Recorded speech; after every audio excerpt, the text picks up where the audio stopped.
Matiyaga pong naghihintay ang inyong lingkod na matalakay po ang matagal na pong nabinbin. Ito pong patungkol po sa Medical Cannabis Bill. Inaantay ko po na ito ay mapag-usapan po sa plenaryo at inaantay ko pa rin po ang aking mga kasamahan na mag-i-interpellate po dito. Nais ko lamang pong magtanong kung hanggang kailan po ako mag-aantay sa interpellasyon. I have been patiently waiting for my medical cannabis bill to be discussed in plenary, but unfortunately, not one of my colleagues is prepared to interpellate this measure. Mahal na Pangulo, maiksing manifestasyon lamang po. Opo, Please proceed. Ginoong Pangulo, matiyaga pong naghihintay ang inyong lingkod na matalakay po ang matagal na pong nabinbin. Ito pong patungkol po sa Medical Cannabis Bill. Inaantay ko po na ito ay mapag-usapan po sa plenaryo at inaantay ko pa rin po ang aking mga kasamahan na mag-i-interpellate po dito. Nais ko lamang pong magtanong kung hanggang kailan po ako mag-aantay sa interpellasyon. Napakahalaga po sa akin ng bill na ito. I have been patiently waiting for my medical cannabis bill to be discussed in plenary, but unfortunately, not one of my colleagues is prepared to interpellate this measure. Be that as it may, I will be waiting here for the availability of my colleagues to interpellate. Yun lamang po, maraming salamat po. Thank you, Senator Padilla. Yes, Minority Leader. Mr. President, the minority is always prepared. It's a matter of scheduling by the majority leader. Yes. Maraming salamat po. May we ask the Majority Leader if it is in the agenda for today? Yes, Mr. President, it's in the agenda, but we are prioritizing those measures that are already in the advanced stage, Your Honor, Mr. President. Yes, maybe we can ask our colleagues if they are ready to interpolate the measure of Senator Padilla. Maybe we can ask the members of the majority first if those who are scheduled to interpolate the bill of Senator Padilla.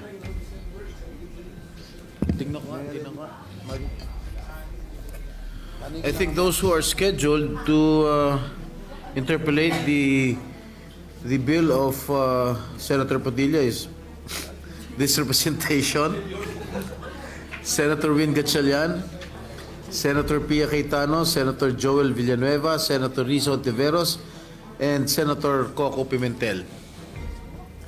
I think, is Senator Sherwin ready to interpolate? He is here right now. The medical cannabis bill. We can tackle it. Yes, Mr. President, probably later on after we tackle some important measures, we'll talk to the members of the majority who will be ready to. Yes, we can proceed para later if masimulan na po. some of our colleagues are ready to interpolate the bill of Senator Padilla. Maraming salamat po uli sa ating pinunong minorya sapagkat napakahalaga po ng panimulang salita sa usapin nito sapagkat ito pong ating isinusulong, ito po ay bunga ng isang revolusyon na naganap sa ating bayan na ipinaglalaban po ang kaban ng bayan. Ibig pong sabihin, ito pong COA na atin pong binabanggit dito, Ginoong Pangulo, ito po ay napakahalaga ng papel nito sa ating bayan. Sapagkat kung atin pong babalikan ang kasaysayan ng ating bansa, nabuo ang revolusyon dahil sa kapabayaan, pangungurakot, pagnanakaw, lahat na po, sabihin na natin, kaya po nagbunga ng revolusyon. At kung titingnan po natin sa 1987 Constitution, napakalaki po ng papel ng COA. Ang sabi po dito sa Article 9, Constitutional Commission, ayan po letter D, Commission on Audit. Ayan po. Ginoong Pangulo, ang sabi po dito, the Commission on Audit shall have the power, authority, and duty to examine, audit, and settle all accounts pertaining to the revenue and receipts of and expenditures or uses of funds and property owned or held in trust by or pertaining to the government or any of its subdivisions, agencies, or instrumentalities, including government-owned or controlled corporations with original charters on a post-audit basis. Medyo mahaba-haba po ito. Kasi kasama po dito, pati po yung mga state colleges, lahat po ay sakop ng COA, Ginoong Pangulo. Ngayon, meron lang po tayong pinagdadaanan na siyempre po, sa takbo po ng panahon, mahal na Pangulo, hindi naman po pwede na magmula po 1987 na nagawa po itong saligang batas, ang pinakamataas na batas dito sa ating bayan, hindi po nagkakaroon ng mga hakbangin para palakasin pa ang binigay na kapangyarihan sa COA. Alam niyo po, Ginoong Pangulo, ang ating pong COA ay masasabi po natin na international na ang kanilang standard.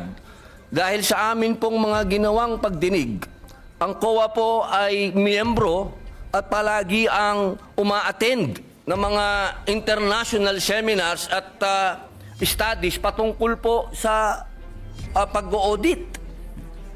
Ang kailangan lang po natin ngayon, mga mahal kong kababayan, ay yung kapangyarihan na ibinigay po sa kanila ay palakasin natin. Hindi inuulit ko po Hindi po natin dinadagdagan. Wala po yan, bawal po yan. Ang gusto po natin, mahal na Pangulo, ay palakasin po yung mga ibinigay sa kanilang kapangyarihan. Kaya meron po dito sa ating panukala na mga bago pong probisyon. Pero ito pong mga probisyon nito, mahal na Pangulo, hindi na po ito bago. Meron pong ilan na pinapractice na, meron pong ilan na masasabi nating bago. Pero yung pong mga bago na yun, pagka atin pong pinag-usapan, ay parang hindi na rin bago. Kaya po, aking mahal na Pangulo at ang atin pong pinakamamahal din na pinunong minorya na pagka binalikan po natin ang kasaysayan, ako po ay talagang punong-puno ng kaligayahan sapagkat ang tatay po ng ating pinunong minorya at ang tatay ko po'y magkasama. Sila po'y magkasama nung panahon ng revolusyon. Kaya ito pong pinag-uusapan natin ay parang continuation po ito kung ano ang pinaglaban ng aming mga ama. Kaya ako po, mahal na Pangulo, hindi ko po sinasabing ako po'y eksperto, hindi po ako magaling sa batas, hindi din po ako mathematician, hindi din po ako auditor, ako po'y isang revolusyonaryo. Kaya ang hinihingi ko po sa aking mahal na kaibigan, sa ating pong pinunong minorya, ay maging kapartner ko po siya dito sa paglinang ng panukala na ito. Sapagkat naniniwala po ako na ang pinaglaban ng aming mga ama hanggang ngayon, ito po ang natatanging lamang panglaban ng taong bayan sa korupsyon. Ito lamang pong COA. Maraming salamat po, Ginoong Pangulo. Salamat po. At marami na pong nasagot dun sa opening statement ng ating sponsor, ang ating mga concerns. Pero ito pong ating panukala ay isa po itong code. Opo. Tama po. So, ang gusto ba natin mangyari dito na lahat ng ating gustong malaman tungkol sa government auditing ay dito natin makikita at mahanap sa panukalang ito. Opo. Okay. Alam niyo po, katunayan po, mahal na Pangulo, noong nagsagawa po kami ng pagdinig, napaka eye-opener po. Sapagkat marami po talaga na hindi naman nasasaad sa batas, pero kanila na po itong isinasagawa at ginagawa na po nila. Ang kailangan po natin ngayon na Ginoong Pangulo, maging batas po para mas lalo pong maging masabi pong matalim ang kanilang ipin po. Pero yung mga sinasabi po nating existing practice na ngayon na ginagawa nila ay ano po ang legal basis nun? Opo. Kasi ito ba'y, siyempre, bago nila ginawa yan, kinover muna nila sarili nila ng, ano ba tawag, circular ba? Opo, Is it circular. O, Opo. sige. Ano po ang legal basis ng Commission on Audit para sa kapangyarihan nila sa pag-issue ng circular? Opo, napakaganda po ng tanong ng ating pinunong minorya.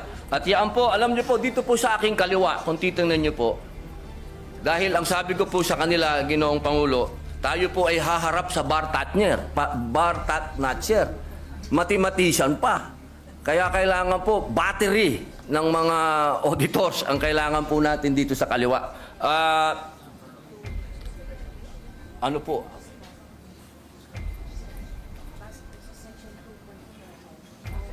Yung legal basis na yun ay nandun sa bill. Section 2 ng Konstitusyon. Opo. Dito po, sa nakalagay po sa ating konstitusyon, sa Section 2 po, ng letter D, the Commission on Audit, dito po sa Section 2, number 2, sabi po dito, the Commission shall have exclusive authority subject to the limitations in this article to define the scope of its audit and examination, establish the techniques and methods required therefore. Yun po, nasa konstitusyon po, mahal naming Pangulo, na sinasabi po dito, meron po silang karapatan na maggawa ng mga techniques, establish techniques, methods sa pangalan po ng circular. Apo. Yung susunod, yung mas importante rin po. Sige po, buhasahin ko na po. Baka kasi English baka may Tagalog kasi dito. Meron kasi Kaya nga po, ang sana ating may constitution Tagalog tayo. actually ay nakabandato dyan na merong Tagalog version ng ating Opo, constitution. Sige po, pwede po natin gamitin yun. Tagalog sana para Opo. maintindihan ng ating mga kababayan. Masyado akong spoken in dollar. Opo. Tagalog. Tuloy ko muna po sa English. Sige po. Due to insistent public demand. Therefore, and promulgate accounting and auditing rules and regulations, including those for the prevention and disallowance of irregular, unnecessary, excessive, extravagant, or unconscionable expenditures or uses of government funds and properties. Malinaw po dito, Ginoong Pangulo. Ito po naman sa Tagalog,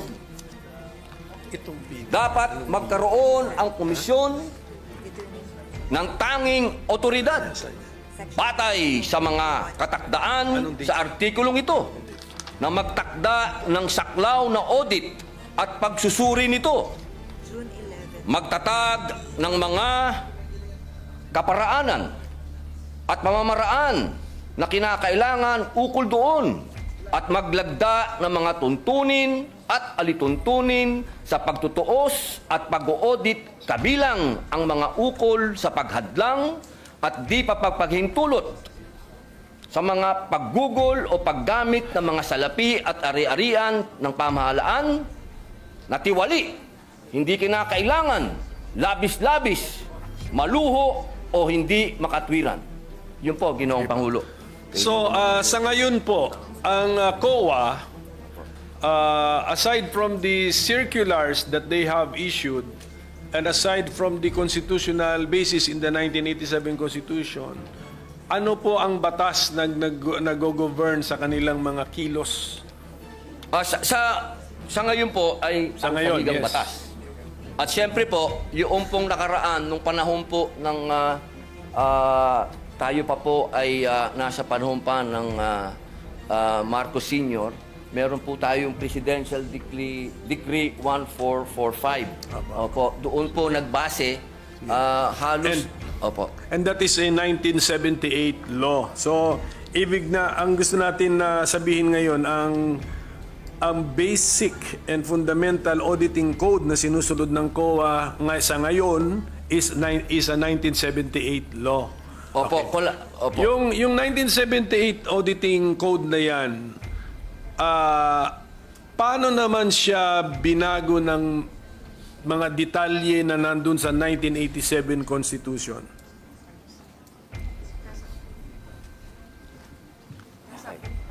Opo.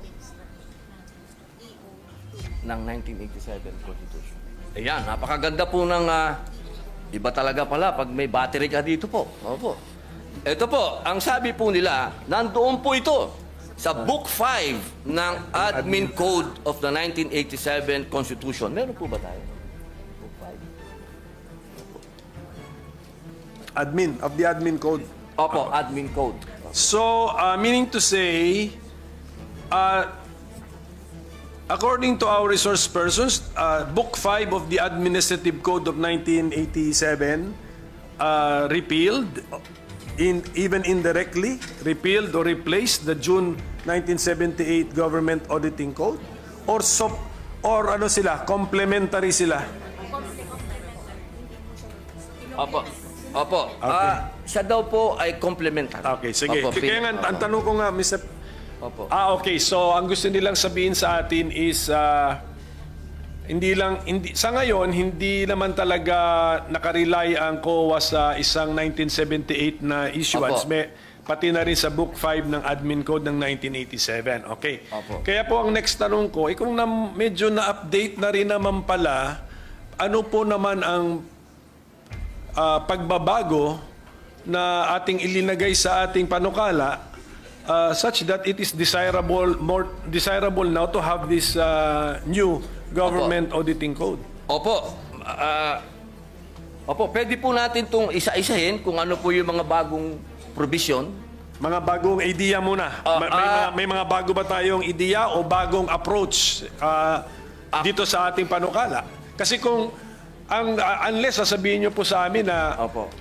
yung circular, pinagsama-sama lang natin lahat at ginawa nating code. Ganun ba ang ginawa natin dito sa panukalang ito o hindi? Katulad po ng sinabi ko po kanina, Ginoong Pangulo, meron po kasing sa takbo po ng panahon, meron din po silang mga ginagawang pag-aaral sa abroad. Ano po, opo. At yung mga best practices po ngayon sa abroad, gusto din po natin maisagawa. Pwede akong sumingit tungkol dyan. Opo. Ang ating bang COA chairman ay chairman ng isang international organization sa ngayon? Para pagkaalam ko, chairman ata siya ng isang international organization. So, Siya po ay member po. member. Opo, Okay, member po automatic siya. na may Opo. member tayo. Sige po, so continue sir. Kung ano yung kung may bago bang ideya dito sa ating panukala na hindi pa captured ng Book 5 of the Admin Code and the 1978 General Auditing Code tawag na, or Government Auditing Code, yes. Opo. Kasi po may mga kaso po din, marami din pong mga bagong na-desisyon ng Supreme Court na mga kaso po na nakakapag-define po ng mga kailangan sundin ng COA o sundin ng mga tao po. Opo. Kaya kailangan po yung mga batas na bago, ito pong ating ginagawa na mapalakas po para maisama na rin po yung mga Supreme Court rulings po na may kinalaman po sa COA at yung mga practices na rin po ngayon ng COA na ginagawa na rin po nila na maging batas po. Opo. Siguro po, Mr. President, maganda yon. Kung mabigyan lang tayo ng idea o sample ng ating sponsor, Opo. ano ang mga bagong ideya na nakuha natin sa jurisprudence na ilinagay na ngayon natin sa panukala? Ano ang mga bagong idea na nakuha natin sa ating participation sa international organizations and fora na ilinagay na rin natin ngayon sa ating panukala? So para masundan po natin yung mga bagong Opo. ideya sa ating panukala. Meron po ito, kaninang umaga, amin itong pinag-aralan. Section 27 ba yun? Sandali lang po. A minute suspension, Mr. President. Opo. Session is suspended for a minute. Was in the process of answering the question already, Mr. President. So, Opo. Ginoong Pangulo, meron pong mga pangyayari katulad po ngayon, ano po, habang iniaantay po natin yung para sa Supreme Court, tatalon lang po ako. Katulad po sa Section 60, sinasabi po dito, Ginoong Pangulo, na katulad po kahapon, napag-usapan po natin yung e-governance. So dito po sa Section 60 ng ating panukala, nasasabi po dito, ay dinagdag po natin ang electronic transaction, katulad ng electronic documents, electronic collection, and electronic project. Ito po na rin ay pinapractice na rin po ito ng COA po sa ngayon. Yan po yung isa po na masasabi po nating malaking pagbabago. Opo, at dito naman po kanina, nagkaroon po ng kaso na dinesisyonan po ng Korte Suprema. Meron na? yes. Ito po yun, ano? Section 27, matagal na po itong pinapractice ng COA. Ito po ay patungkol sa pagbabawal sa mga private entities for rendering audit or related services to government agencies. Kailangan muna po ng COA's approval kung kukuha ng pribadong entidad para gumawa ng mga audit sa mga government agencies. Nagkaroon po ng kaso ito, Ginoong Pangulo, at ang naging decision po ay pagkalagpas ng 60 days. Iba pala to. Sorry po. Ang sabi po dito, hindi po pwede. Pwede na pwedeng kumuha ng pribadong auditing firm yung private ng mga government agency po. Pwede po silang kumuha. Opo. Hindi po pwede na ang sinasabi po, kasi ito, ang ano po nito, galing po ito sa deliberasyon ng 1987 Constitution. Kasi meron po itong isang commissioner, sinasabi niya, sabi niya doon, hindi, kailangan exclusive ang COA. Ang sabi naman po ng ibang commissioner, ay hindi pwede. Natalo po siya sa bilangan. At yun po ang ginamit ng Supreme Court na argumento na hindi po pwede na exclusive. Kailangan pwede silang kumuha ng iba. Yun po yung mga desisyon na masasabi po natin na nangyari. Meron pa pong isa. Opo. Dito po sa Section 28, ito ay nasa PD 1445. At base rin po ito sa desisyon ng Korte Suprema. Ito po ay patungkol sa provision ng pag-hire ng law firms o private lawyers. Ito po ay alinsunod sa desisyon ng Korte Suprema. Kasi alam niyo po, minsan kailangan magpaalam pa sa COA, hindi na po, kumbaga, nagkakasuhan na. Ginoong Pangulo, nagkatimandahan na, wala nang panahon. Ang sabi po dito, na kapag lumagpas na yung 60 days, deemed approved na po yung request ng kung sino man pong ang gustong mag-hire ng lawyer, private lawyer. Yun po yung mga masasabi nating bago na meron po talagang bigat. Kasi ito po ay may kinalaman na sa mga desisyon ng Korte Suprema at ganoon din po doon sa paparating po na e-governance. So, hindi pa po ito natitesting, itong Section 28, kunyari lumampas ng 60 days, gumastos na ngayon yung... Meron na pong desisyon. Meron na pong desisyon ang Supreme So, Court. sa ngayon, disallowed. Pero ang COA, wala pa po. Ilalagay po natin ngayon sa Kaya nga, batas. kung wala ito, kaya sa ngayon, disallowed. Hindi pwede. Kung pagbabasihan po yung desisyon ng Supreme Court, What was the decision? Allowed? The Supreme Court allowed the expense of government in the hiring of private lawyer, 60 days. or sustained the 60 decision? days po eh.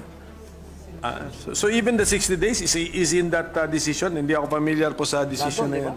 Opo. So, okay. Oo. Yun po, malinaw po yun eh. Malinaw po, Ginoong Pangulo, na halimbawa po, katulad po ng Pisan, di ba? Pisan, nag-hire po sila ng lawyer nila, lumagpas po, hindi po, ang nangyari ang tagal po, ano, hindi po nila maantay-antay yung approval ng COA. Ang sabi po, 60 days, deemed approved na po yun. Pag lumagpas. Okay. Ngayon, kinaklaro natin dito. Opo. Sige po. How about sa international best practices? Meron ba tayong napulot doon na linalagay ngayon natin dito sa ating panukala? Ano pong tawag? Section 26. Ayun! Nako, ito po yung pinakamaganda na pinag-usapan po namin. Ako gusto ko po ito.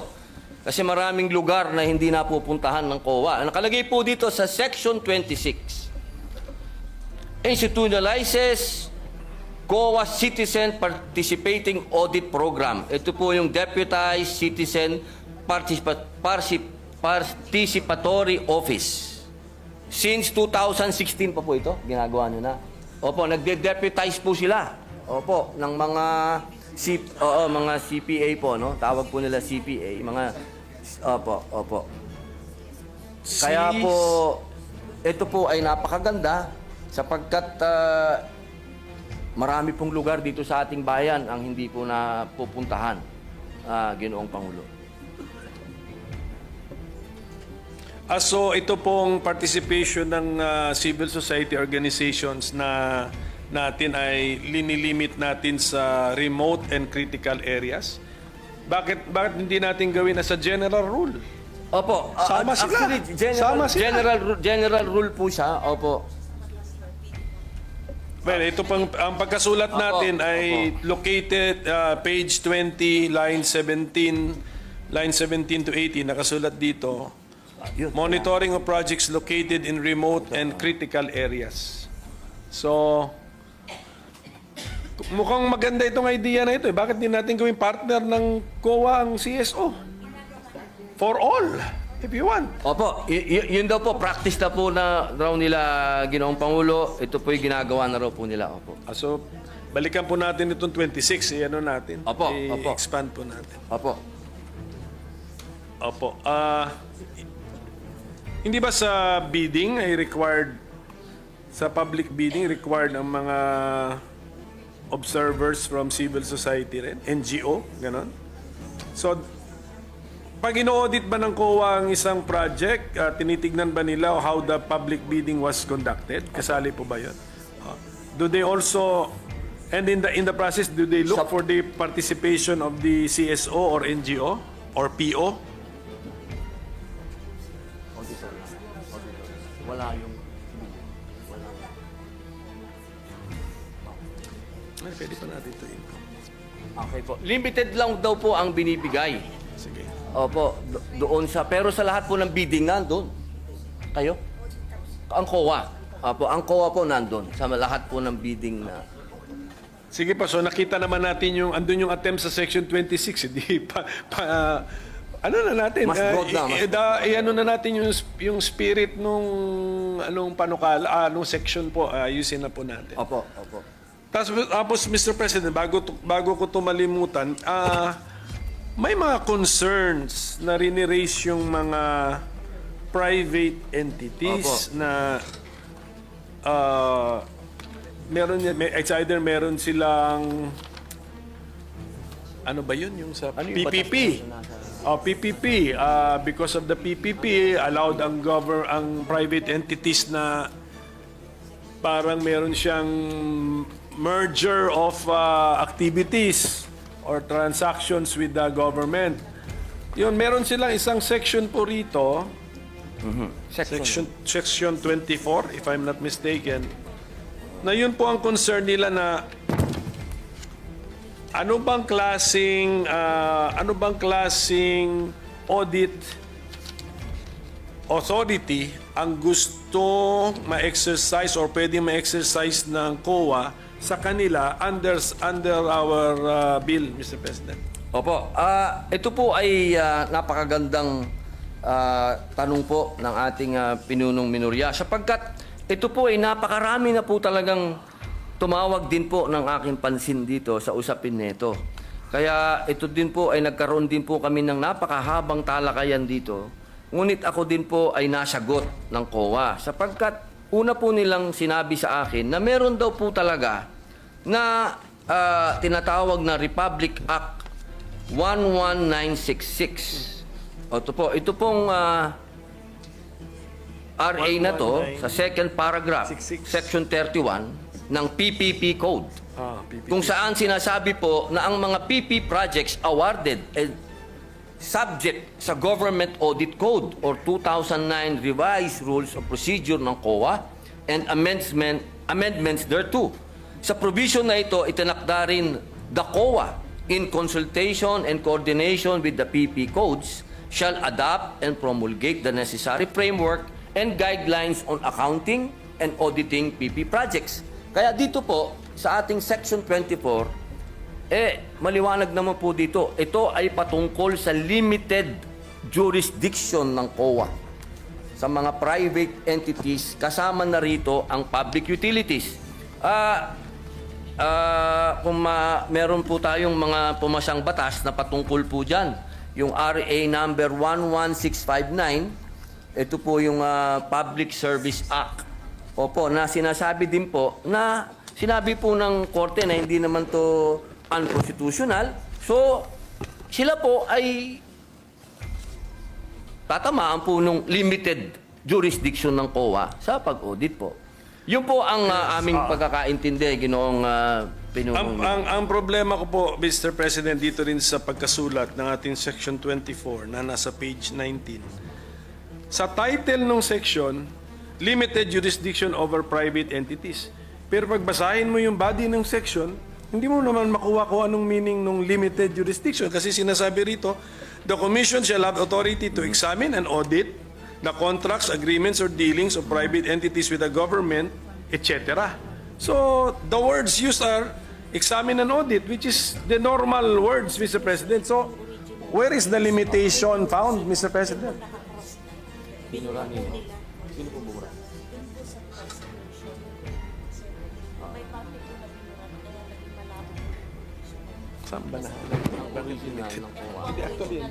Ang ganda po ng naging talakayan dito sa amin. Napakaganda po kasi ng katanungan ng ating pinunong minorya. At alam niyo po, ito po kasing pinag-uusapan natin ngayon, ito po ay galing pa sa Presidential Decree number 1445. Patingin ng 1445. At ito po ay at ang amin pong napagdesisyonan, amin pong i-specify dito sa Section 24 na malinaw kung ano po yung dadaan sa audit. Ibig pong sabihin, kung ano lamang po yung dinapuan ng pera ng gobyerno, doon po sa PPP, doon lang po sila may karapatan na mag-audit. Kung saan lang po dumapo yung pera po ng gobyerno. Pero maliban po doon, wala po silang pwedeng silipin doon po patungkol doon sa private na kumpanya. Pero sa ngayon po ating sponsor na sa pagkakasulat ngayon, medyo Opo. hindi yan limited jurisdiction. Opo. Tama, okay, opo, sige opo. po. At least Tinatanggap po ng ating So malalaman lang natin ito or kung kami ba ang ating mga kasama ba ay sasang-ayon sa amendment, kung marinig na namin kung paano natin mahuhuli yung konsepto ng Opo. limited jurisdiction. Opo. Sige Opo. pa. Opo. So at least maganda po yan at malaking bagay na po yan na yung parang agam-agam nila, yung worry nila, concern na Opo. Natural po yung kanilang pag-aalala sapagkat sila po ay mga investor din po. Ano? Siyempre po, kailangan din natin alagaan yung mga investor. Pero wag po silang malumbay at wag po silang mag-alala. At lahat po ng pwedeng gawin ng COA patungkol lamang po sa pera ng gobyerno po. Ngayon po, yung konsepto ng right sizing, nakaka-discuss lang natin, parang nasa bill din yun. Pero yung kahulugan ba ng right sizing na gamit natin sa panukalang ito, kaparehas nung right sizing na sinabi po ng ating Senate President na dinipensahan niya yung kanyang panukala. Opo, alam niyo po, kung mapapansin niyo po, kasama po ako ng ating Ginoong Pangulo doon sa right sizing sapagkat naniniwala po tayo doon. Pero kanina po sa kanyang paliwanag, malinaw din po na sinabi niya, hindi po ibig sabihin nun na tayo po ay magbabawas o ano. Kung hindi, pipiliin po yung mga tao talaga na talagang sila po yung magpe-perform. Yung talaga pong may mga kakayahan. Yung tunay po na masasabi po natin na madi-deserve po nila kung magkano po yung natatanggap nilang sweldo mula po doon sa ahensya ng gobyerno. Kaya ako po ay nakasuporta po doon. At dito po sa kasalukuyan, naririnig ko po ang aking lupon at kanila pong naisagutin ang inyo pong katanungan. Opo.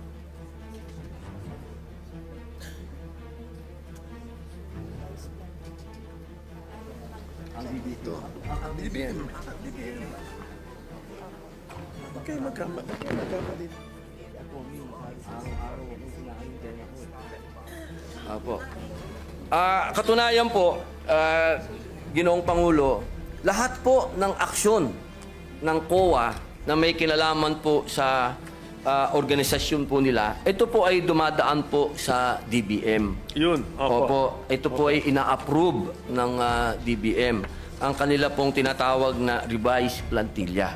Opo. Wala po silang pagmamalabis po na ginawa patungkol po sa right size. Hindi natin binabago yon. Yung authority ng DBM na daanan ng kanilang ideya o proposal at magbigay ng approval ay nandito po sa ating panukala. I-retain natin yon. Opo. Opo. Kasi meron po akong, kunyari po nasa page 17, lines 5 to 7. 5 to 7. Yes, the commission proper may effect changes in the organization and functions of the commission as it may deem necessary in the exercise of its fiscal autonomy in order to carry out its constitutional mandate. Hindi po ba pwede itong ma-interpret? Kasi doon sa word na organization, pati function nga eh. Hindi ba pwedeng ma-interpret ito na pwede na nilang hindi hintayin ang desisyon ng DBM? At saka yung functions na ito, pwede ba nilang baguhin ang itong code na ginagawa natin, Mr. President? Okay. Okay. Ginoong Pangulo, ito pong provision ng 5 to 7. Line 5 to 7. Page 17. Apo. Opo. The commission proper may effect changes in the organization and function of the commission as it may deem necessary in the exercise of its fiscal autonomy in order to carry out its constitutional mandate. Opo, yun po ang kasagutan po nila. Nasa special provision daw po ito ng GAA. Hindi, paano nga to na paano interpretation po nito? The commission, the COA can create additional positions and not need the DBM's approval because meron silang exercise of fiscal autonomy? Opo, basta That hindi is lang po the- sila lumalagpas sa budget. Basta nandun lang po sila sa budget. Paano sila nabigyan ng budget in the first place? Di ba kung kinocompute ang budget, PS, MOE, capital outlay, also. Pero lahat po yun, Ginoong Pangulo, dumadaan pa rin po sa DBM yun lahat. Opo, upon approval po ng DBM. So ang gusto natin sabihin, ito pong paragraph na ito ay nasa GAA at lumalabas yan year after year after year. Check mo. Special provision po, pwede po natin basahin. Sige po, titingnan na lang po natin. Basta, oo, kasi ayaw natin ng ayaw Opo. natin ng Doon po ba sa... sige, pakitingin na lang po yung... Opo. Doon po ba? Pati po ba sa special provision ay binanggit ang fiscal autonomy? Ito po. Tingnan natin. Apo. Aha. Page. Saan to? Page 11. Andito? Apa, sandali lang po. Minute suspension po. Standing any provision of law to the contrary and within the limits of appropriations in this act, the chairperson of the Commission on Audit, COA, is hereby authorized to formulate and implement the COA's organizational structure. B. Fix and determine the salaries, allowances, and other benefits of the COA personnel in accordance with the rates and levels authorized under RA number 6758 as amended and RA number 6686 as amended. And C. Create new positions, transfer an item, or make other adjustments in the personal services itemization whenever public interest so requires. Implementation of the foregoing shall be subject to compliance with organization, staffing, and position classification and compensation standards of the DBM. Scrap and build policy and submission to DBM of a resolution stating the changes in the organization and staffing in accordance with the foregoing standards and policy for proper documentation. Yun po, Ginoong Pangulo. Okay. Wala bang Tagalog niya? Pero alam niyo yung tanong ko po. Kung yung paragraph na yan, lines 5 to 7, Opo. ay nandun sa special provision, ang layo po nung binasa ninyo, hindi naman yung paragraph na yan eh. So siguro ang sinasabi nila sa atin, kinompress yung at linagay. Pero delikado po kasi mag-compress tayo ng ilang ideas kasi when we re-expand the compressed sentence, pwedeng iba na ulit yung conclusion natin, iba na po. So, mukhang ang sagot sa tanong ko, hindi. Wala itong paragraph na lines 5 to 7 ay wala sa special provisions. Hindi po. Wala po. Maari po natin, kung gusto po niyo, kung gusto po at sa palagay po ng ating pinunong minorya at professor na i-adapt na lang po natin yung dati, ay mas maganda po yun. Hindi, ang aking point po, mag-ingat po tayo kasi sabi nga natin kanina na kino-concede ng COA na yung kanilang reorganization or any changes sa kanilang organization, lalo na sa pag-hire ng paggawa ng mga posisyon, ay kinakailangan ng approval ng DBM. Okay. Ingat lang ako dahil dyan sa paragraph na yan, mukhang pwede nating isantabi ang requirement na kailangan ng approval ng DBM. So, yan lang po. Kung pwede rin natin balikan yung last paragraph ng Section 16, Mr. President. Gawan niya ng paraan niya. But Mr. President, actually marami pang section dito na binimension ata ang fiscal autonomy ng COA. Pero kung pwede sa susunod na natin pag-usapan kung anong ang meaning ng fiscal autonomy, paulit-ulit na lumalabas dito sa auditing code na to. Kasi kailangan maintindihan po natin yun. Kasi meron din akong bill sa judiciary fiscal autonomy. Tapos ang CHR claims na meron silang fiscal autonomy. Na wala naman yung phrase na yun sa constitutional provisions concerning the CHR. So at this point, Mr. President, with the permission of our sponsor, if this representation can suspend his interpellation on this very important law. Alam kong very important ito, alam ko timely ito, alam ko nagmamadali tayo. We will extend our full cooperation, but unfortunately this is a code. Sa sheer length, kailangan ng talagang daanan natin ito. Pero mas importante sa importance niya eh. Kasi buong gobyerno, subject to this code, plus yung limited jurisdiction sa mga private entities na magdi-deal sa gobyerno, aabutin din sila ng code na ito. So ganun po kahalaga ito. Kaya sana maintindihan po ng ating mga resource persons na iti-testing natin yung mga ideas, yung mga new mga concepts, old concepts, i-testing natin kung relevant pa ba, applicable pa ba. Then kung yung mga new concepts, iti-testing din natin kung mag-work ba sa tunay na buhay. So that is the purpose of our interpellation. But we are the minority is supportive of this bill. Napapanahon na. If 1978 yung PD, 1987 yung Book 5 ng Admin Code, ano na po yun? I mean, 30 plus years na ang basis. Nagbago na mundo. Sige po. So, and of course, I know for a fact na very exposed ang ating mga auditors to their participation in international organizations and fora. And in fact, meron tayong mga auditors na hina-hire ng UN. Tama? Tama. So, must be, ano na yun, parang, anong tawag mo nun? Parang, ano ba yun? Parang endorsement or ano ba yun? Patunay na po yun. Patunay or pagkilala sa galing at abilidad at reputasyon ng ating mga auditors.